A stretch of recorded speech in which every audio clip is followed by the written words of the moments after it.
신약 성경 32페이지 마태복음 19장 16절에서 26절 우리 한 절씩 교독하겠습니다. 제가 먼저 읽겠습니다. 어떤 사람이 주께 와서 이르되 선생님이여 내가 무슨 선한 일을 하여야 영생을 얻으리이까?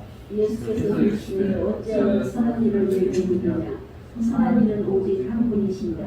내가 생명에 들어가려면 계명들을 지키라. 이르되 어느 계명이니까? 예수께서 이르시되 살인하지 말라, 간음하지 말라, 도둑질하지 말라, 거짓 증언하지 말라. 네 부모를 공경하라. 네 이웃을 네 자신과 같이 사랑하라 하신 것이니라.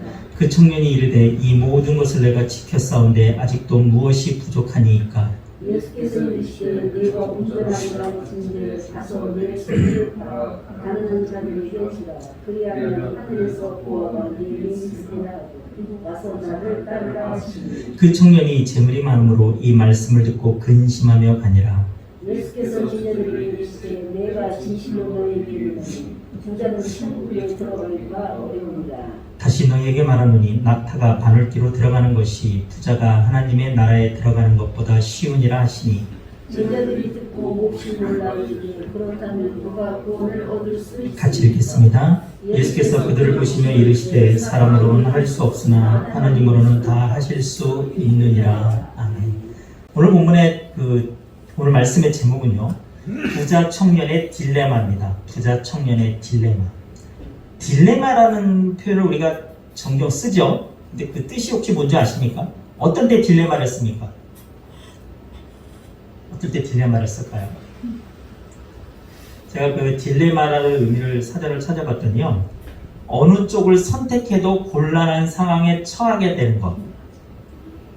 이쪽을 선택해도 곤란하고 저쪽을 선택해도 곤란할 때 우리는 딜레마에 빠졌다고 얘기를 합니다. 오늘 본문에 나오는 청년이요, 자신이 가지고 있던 많은 재물 때문에 겪게 되는 딜레마를 통해서 우리가 오늘 영생을 얻고자 하는 사람들에게 정말 필요한 것이 무엇인지 한번 같이 나눠보도록 하겠습니다. 오늘 본문에 지금 청년의 한 명이 등장해요. 근데 이 청년은요, 이 자세히 살펴보면 마치 아침 드라마의 실장님입니다. 아침 드라마의 실장님. 여러분, 아침 드라마의 실장님이 드라마에서 어떤 캐릭터인지 아십니까? 아침 드라마들을 안 보세요? 자, 그러면 뭐 주말 드라마의 그 주인공, 실장님. 보통 우리가 드라마의 실장님은 어떻습니까? 젊고, 돈도 많고, 능력도 있고, 회사에서의 직위도 아주 뭐 보통 실장급 높고, 또 우리 흔한 말로 모든 것을 다 갖춘 사람이잖아요. 그렇죠? 오늘 본문에 나오는 지금 부자 청년은 딱 그런 캐릭터입니다. 본문 20절에 보면 그 청년이 이르되, 그런 지금 젊음을 갖고 있어요. 그리고 22절에 보면 그 청년이 재물이 많음으로, 그 뒤에 보면 큰 재물이라고 나옵니다. 그러니까 최소한 준재벌이에요. 최소한 준재벌. 그냥 나 돈 조금 있어 차원이 아닙니다.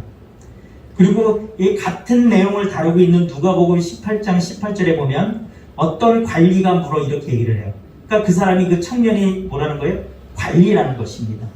당시 관리는요, 로마에서 임명한 정부의 관리일 수도 있고요, 회당을 맡아보는 사람일 수도 있고, 사내들인 공의의 회원일 수도 있어요. 그런데 분명한 것은 그는 그 당시 권력을 가진 위치에 있는 사람이었다는 거예요. 그의 손에는 권력이 있었습니다. 그렇게 모든 것을 다 갖춘 사람인데, 이 사람이 무엇도 갖고 있냐면 영생에 대한, 진리에 대한 갈급함까지도 갖고 있는 거예요. 그래서 오늘 16절에 보면 내가 무슨 선한 일을 해야 영생을 얻으리까 하고 예수님께 지금 묻고 있지 않습니까? 그러니까 지금 예수님께 와서 그 영생에 관해서 질문하고 있는 이 청년은 이 캐릭터만 본다 그러면 부족한 것이 없는, 우리 모두가 정말 부러워하는 그런 캐릭터입니다. 그런 청년이 지금 예수님 앞에 무릎을 꿇고 예수님께 물어요. 우리 본문에는 무릎을 꿇지 않았다고 하는데 누가복음 10장 17절에 보면 그가 예수님 앞에 무릎 꿇고 물었다고 나와요.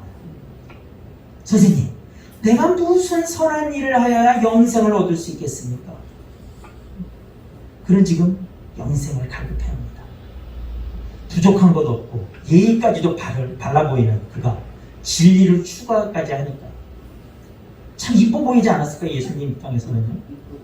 여러분, 이 캐릭터가 지금 따지면 어떤 거냐면요, 젊은데 막 교회 일도 열심히 하고 뭐 모든 예배마다 다 참석하고 우리가 흔히 얘기하는 교회에서 그 교회 오빠 있잖아요. 뭔가 완벽한 캐릭터 지금 그런 오빠 거예요. 그런데 그가 예수님 앞에 교만해하지 않고 내가 어떻게 하면 지금 영생을 어떻게 이렇게까지 물어보는 상황이에요. 이렇게 문맥으로 보면. 그런데 그에게는요 지금 하나 오류가 있었어요. 뭐냐면 그는 율법 중심의 구원관을 가지고 있었던 것이에요. 우리가 지금 그런 것들을 쭉 살펴볼 건데요.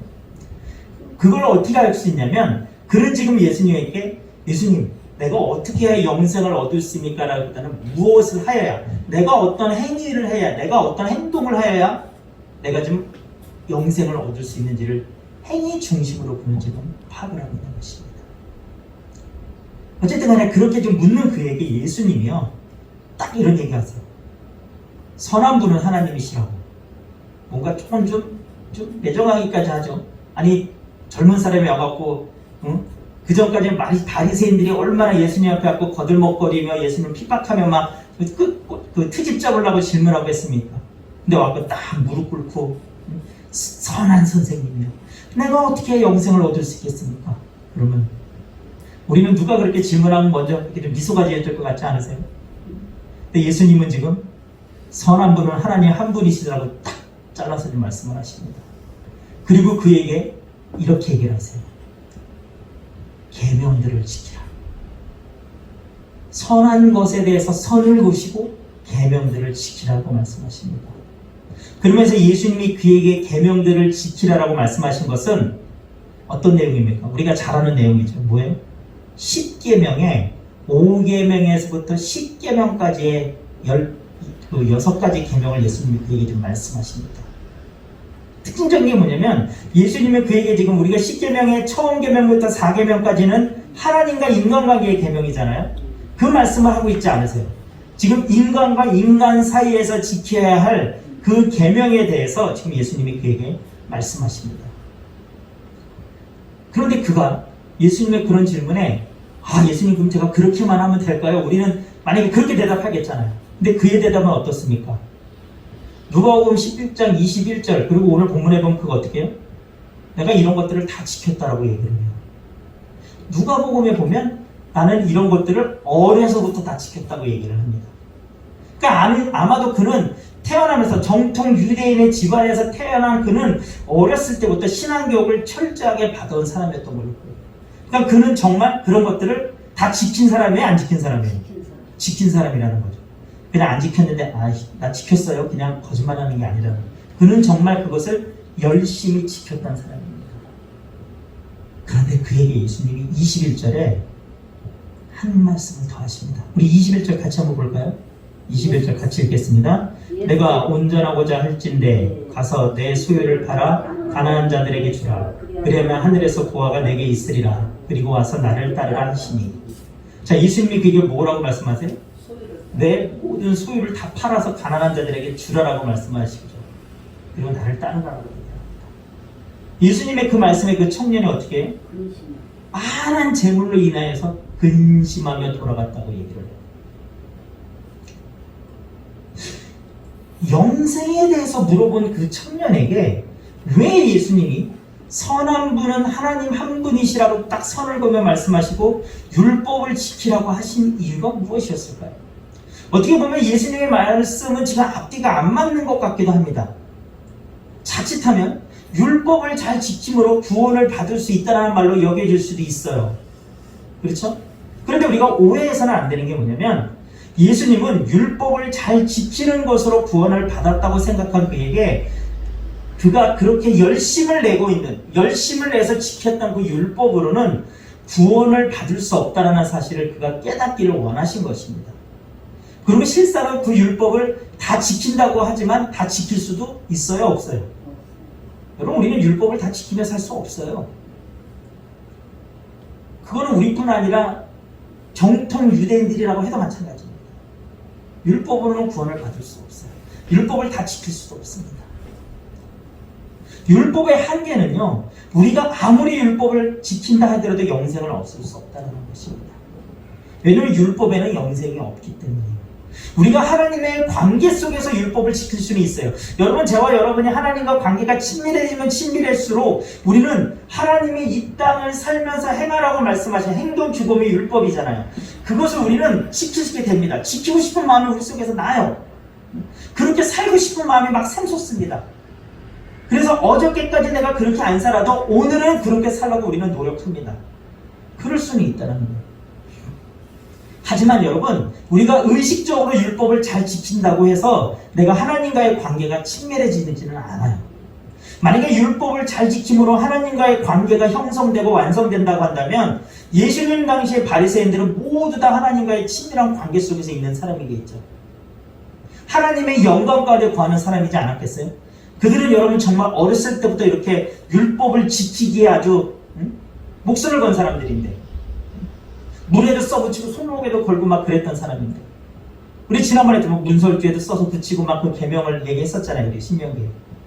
그랬던 사람인데, 그런데 그런 그들에게 예수님이 뭐라고까지 말씀하시는지 아세요? 마태복음 23장 27절에 보면요, 회칠한 무덤 같은 자라고까지 말씀을 하셨다는 것입니다.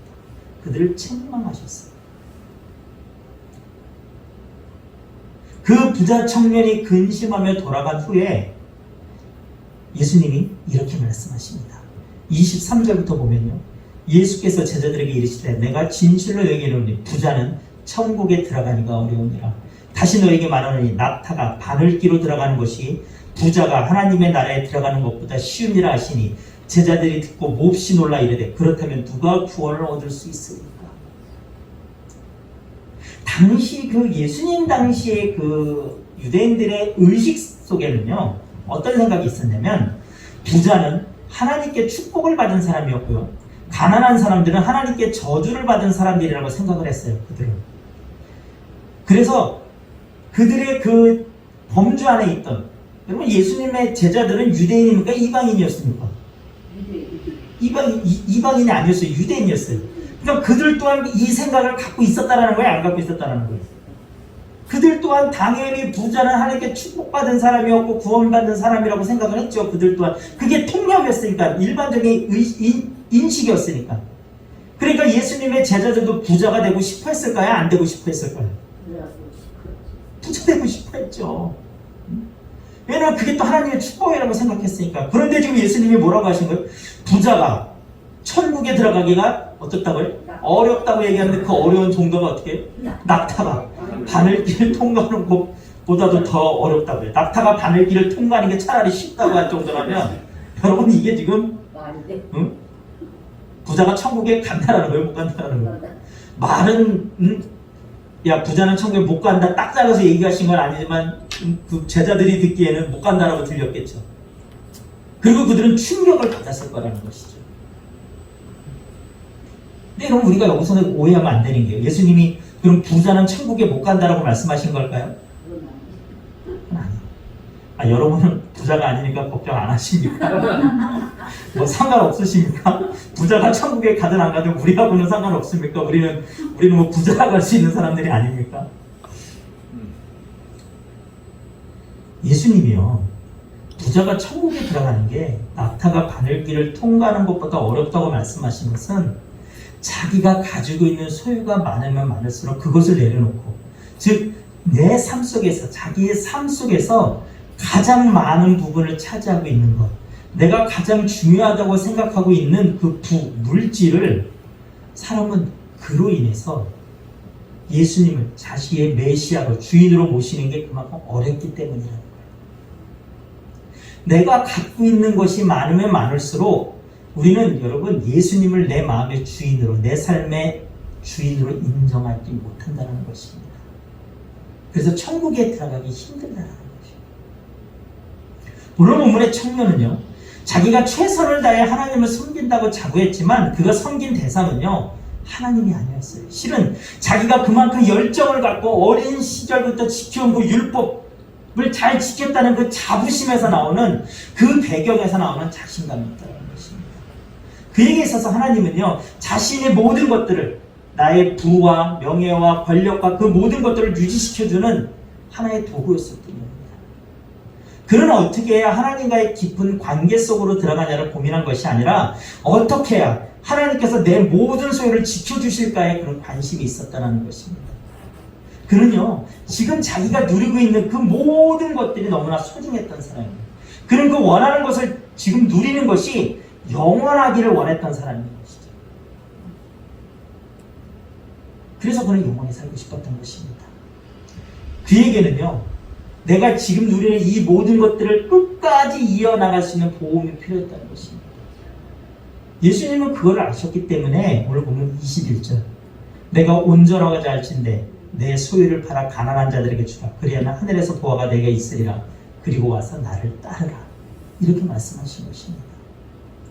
여러분, 우리가 이 세상에서요, 많던 적던 간에 누리고 있는 사용하게 되고 물질은요, 우리를 절대 구원할 수 없습니다. 예수님은요, 부자 비유도 말씀하셨잖아요. 성경에 보면 그 부자가 넓은 논을 갖고 있고 넓은 밭을 갖고 날마다 곡식을 헤아리고 밤마다 자기 재산을 헤아리고 내가 내일은 무엇을 하며 즐길까, 내가 얼마나 창고를 더 지을까 막 했지만 하나님이 그날 밤 그 부자의 영혼을 걷어가시면 그 모든 것들은 다 끝나버리는 것입니다. 우리가 잘 아는 삭개오, 세리장이었던 삭개오.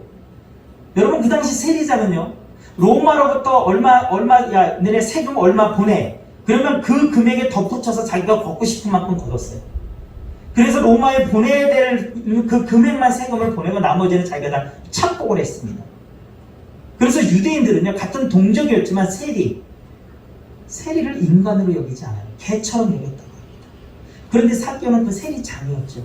그런데 그가 예수님을 만남으로 인해서 예수님이 자신의 집에 오늘 밤 내가 너의 집에 거하겠다고 말씀할 때 삭개오가 뭐라고 얘기를 합니까? 예수님, 내가 지금까지 남의 것을 불의하게 빼앗은 것이 있으면 다 몇 배로 돌려주겠다고 얘기를 해요. 그리고 여러분, 우리가 잘 아는 성경에 나오는 가장 부자가 누구였습니까? 욥이죠. 욥. 동방에 응했던 욥. 그 욥 또한 여러분 많은 재물을 가지고 있었지만 그가 그 재물 때문에 하나님을 멀리하지 않았어요. 그 재물이 그 욥의 삶의 주인이 되지 않았습니다. 그래서 성경은요, 우리가 물질과 하나님을 동시에 섬길 수 없다라고 얘기해요.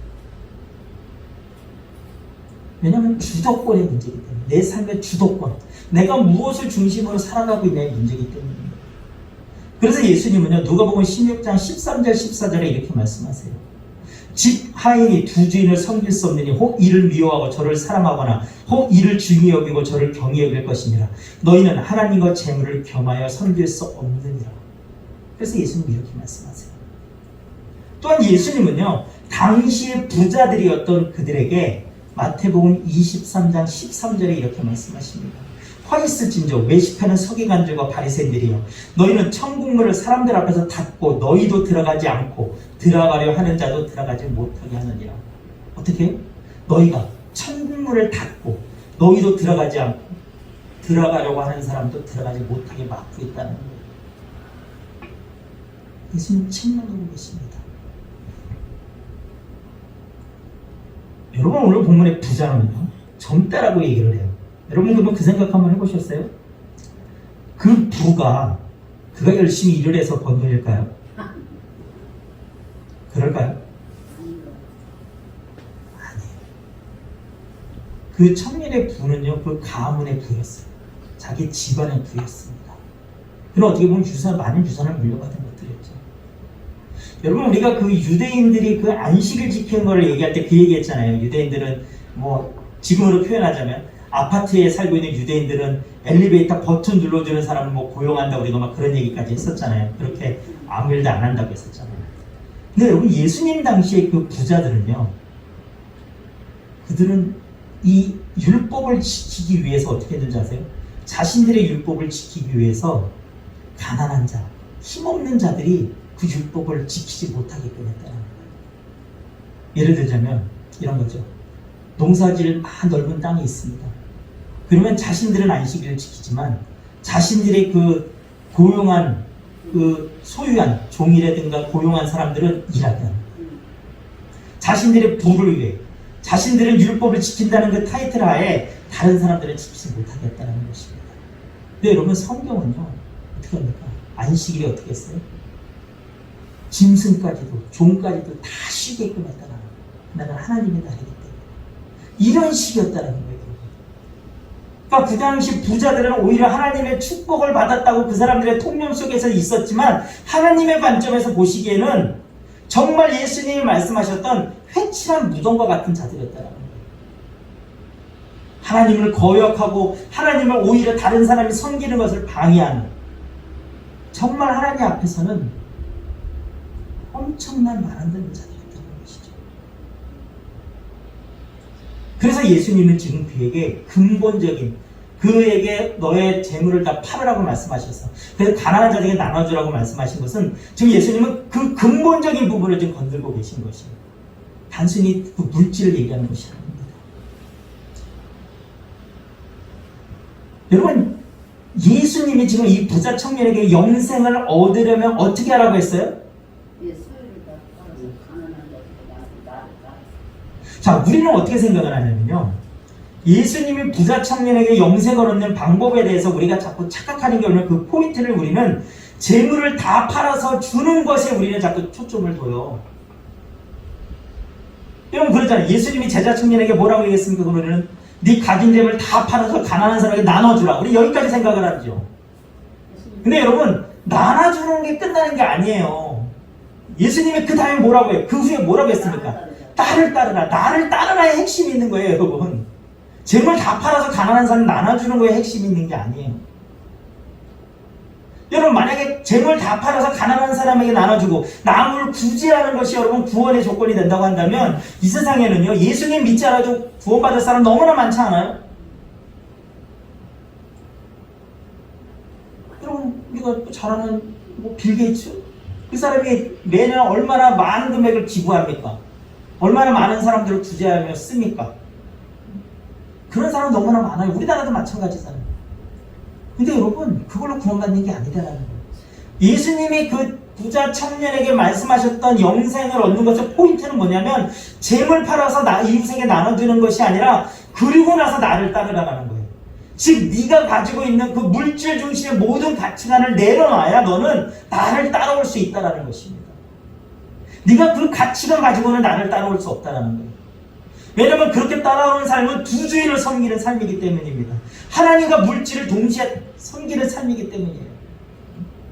내가 누리고 있는 이 모든 명예와 물질과 이 모든 것들을 다 누리기도 하면서 예수님도 따르고 싶은, 한 발짝 걸치고 있는 것을 얘기하는 것입니다.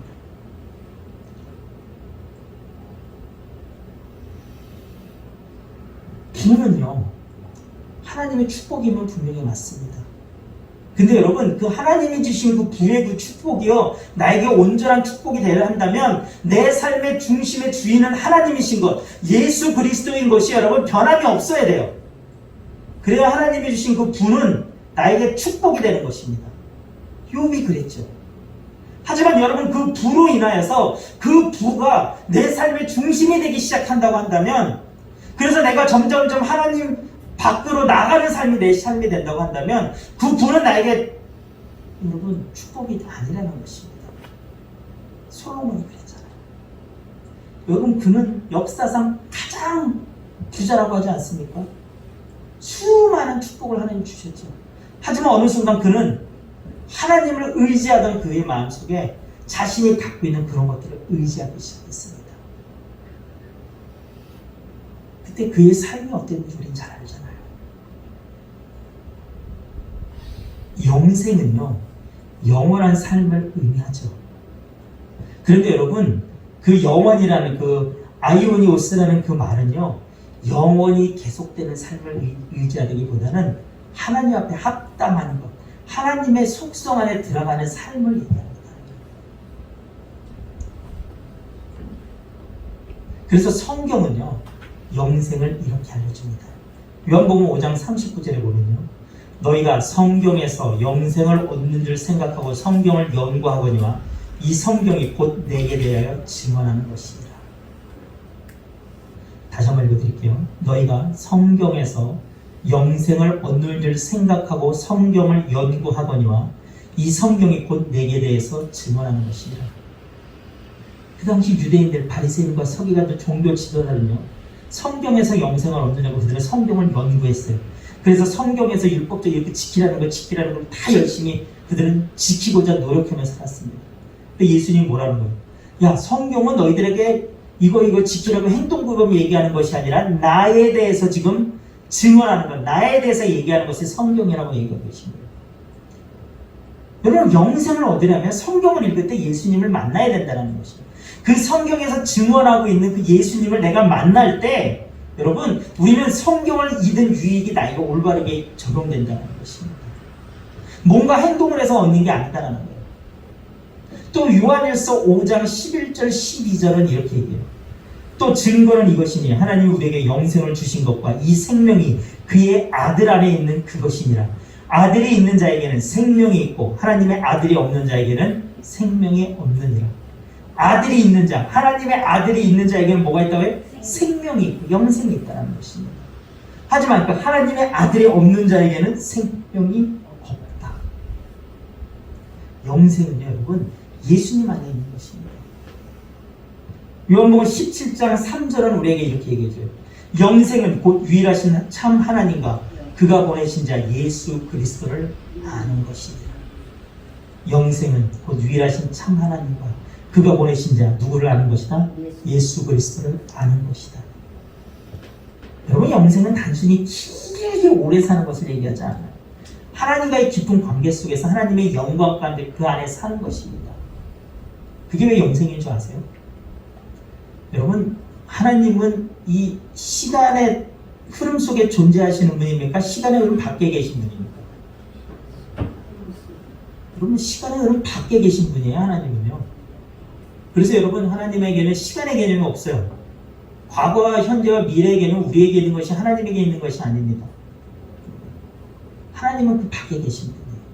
그래서 여러분, 우리가 하나님과 이 땅의 삶이 끝난 다음에 하나님께서 하나님과 영원히 산다는 것은 뭐냐면 여러분, 하나님 안에 온전히 이제는 완벽히 거함으로 인하여서 내가 그 시간의 흐름에 영향을 받지 않는 것이에요. 단순히 여러분, 우리가 누리는 삶이 그냥 시간이 무한대로 흘러가는 속에서 그냥 있는 그런 개념이 아니에요. 여러분, 이신칭이라는 말 한번 들어보셨어요? 혹시 아십니까? 아마 신앙생활 오래 하신 분들은 많이 들어봤을 것입니다.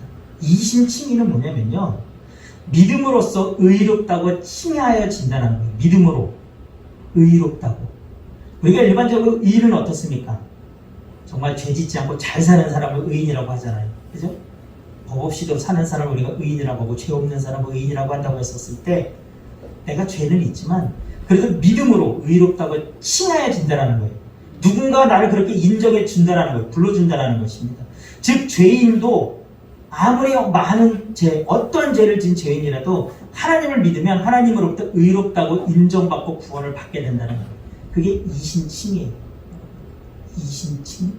그래서 로마서 1장 17절에서는요, 복음에는 하나님의 의가 나타나서 믿음으로 믿음에 이르게 하나니 기록된 바 오직 의인은 믿음으로 말미암아 살리란 것 같으니라. 믿음으로 믿음에 이르게 한다는 것. 예수 그리스도를 내 구세주와 주님을 믿는 그 믿음으로 우리가 하나님 앞에 의인이라 칭함을 받는 거예요. 그리고 여러분, 그 믿음으로 말미암아 우리가 산다는 것입니다. 원래 이 세상에 의인은 하나도 없다라고 얘기해요.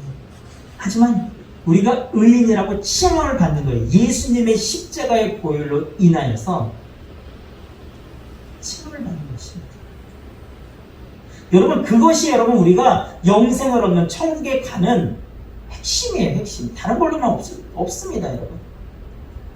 오늘 좀 부자 청년의 이 사건 전에는요, 바로 앞에는요, 어떤 사건이 나오면요, 오늘 본문 마태복음 19장 14절에 보면요, 예수님이 어린아이들과 같아야 하나님 나라 천국에 간다라고 말씀하고 계세요.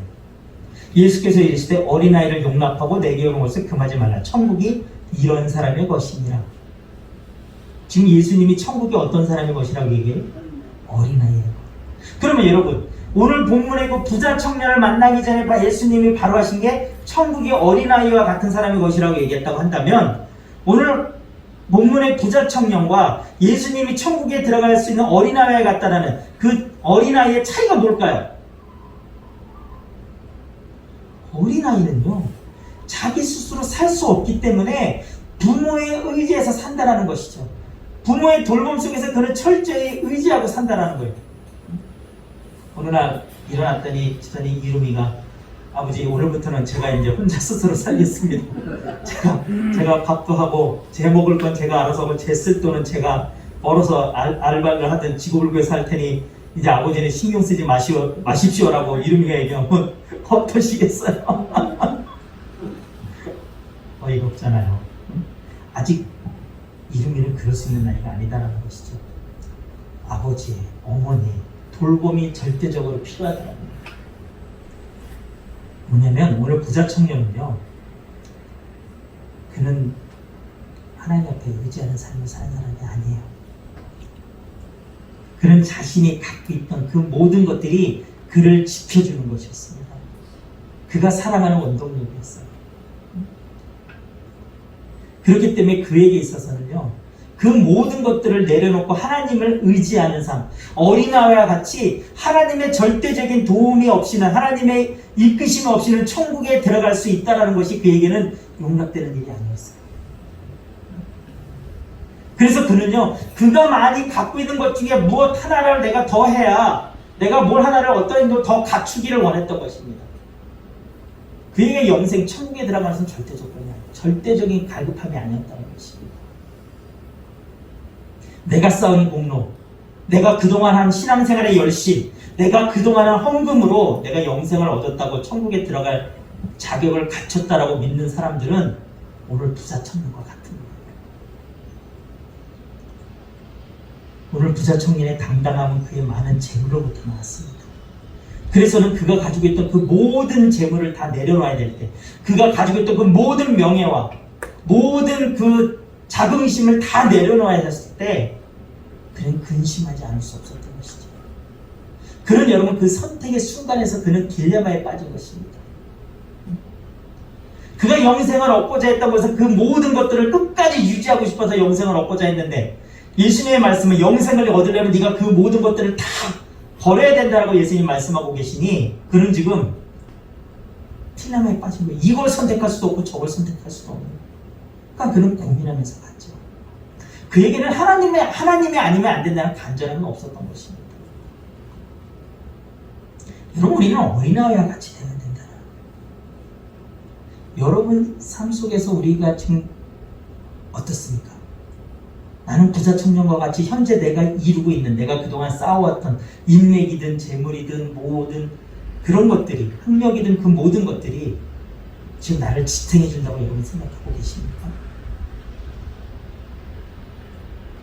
우리가 아까 은혜라는 찬양했잖아요. 내가 지금까지 살아오면서 내 삶에 당연한 것이라고 생각했던 그것들이 하나도 당연한 것이 아니었다는 거예요. 하나님의 은혜였다는 것입니다. 그 마음이 여러분 속에 있으십니까? 지금 여러분 마음에는 어떤 것이 있습니까?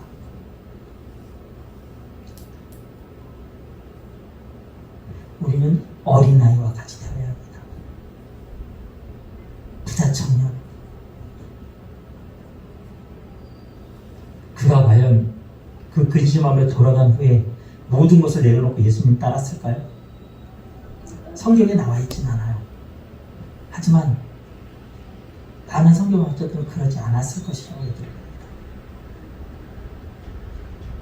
오늘 본문의 말씀, 부자 청년의 딜레마는요, 지금 저와 여러분의 딜레마이기도 할 것입니다. 여러분, 그래서 그렇다고 해서 우리가 이 세상에서 무소유로 살아라는 게 아니에요. 주도권의 문제입니다. 중심의 문제입니다. 내가 무엇을 중심으로 사는가, 무엇이 내 삶의 베이스며 무엇이 내 삶을 이끌어가느냐가 문제라는 것입니다. 내가 이 세상을 살아가고 있지만 내 그 삶의 베이스에는 내 힘으로, 내 능력으로 살아가는 것이 아니라 하나님이 주시는, 하나님의 능력으로, 예수님이 주시는 그 힘으로 내가 살아가고 있음을 인정하며 살아가야 된다는 것입니다. 여러분, 우리가 아까 그 은혜 찬양을 받았을 때 여러분은 어떤 고백을 하셨습니까? 맞습니다, 하나님. 다 하나님의 은혜로 내가 지금까지 살아왔습니다. 앞으로의 나의 삶도 하나님의 은혜로 살아가기를 원합니다라고 여러분 고백하셨습니까? 여러분, 그 고백이 우리에게 있어야 된다는 것입니다. 그리고 그 고백으로 우리가 살아가야 한다는 것입니다. 그럴 때 여러분, 우리는 부자 청년처럼 고민하지 않는다는 거예요. 내가 지금 돈이 없기 때문에 나는 그런 걱정 안 해요가 아니라 내가 돈이 많든 적든 간에 내가 지금 누리고 있는 것이 많든 적든 간에 내 삶이 지금 어떻든 간에 내 삶은 하나님을 믿는 믿음 위에 세워졌습니다. 하나님의 은혜가 나를 이끌어 가십니다. 모든 것이 하나님의 은혜입니다라고 여러분 고백하며 사시기 바랍니다. 그럴 때 저와 여러분의 삶 속에서는 영생을 가는 길입니다. 영생으로 우리는 이미 들어간 것입니다. 그 믿음으로 우리는 구원을 받는 것입니다. 그 믿음으로 우리는 하나님 앞에 의인이라 칭함을 받는 것입니다.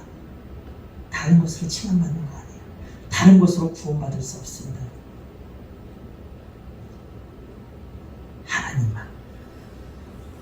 하나님만이 우리를 천국으로 들어가게 하실 수 있는 분이고 그 하나님이 제시한 것이 뭐니까 예수 그리스도.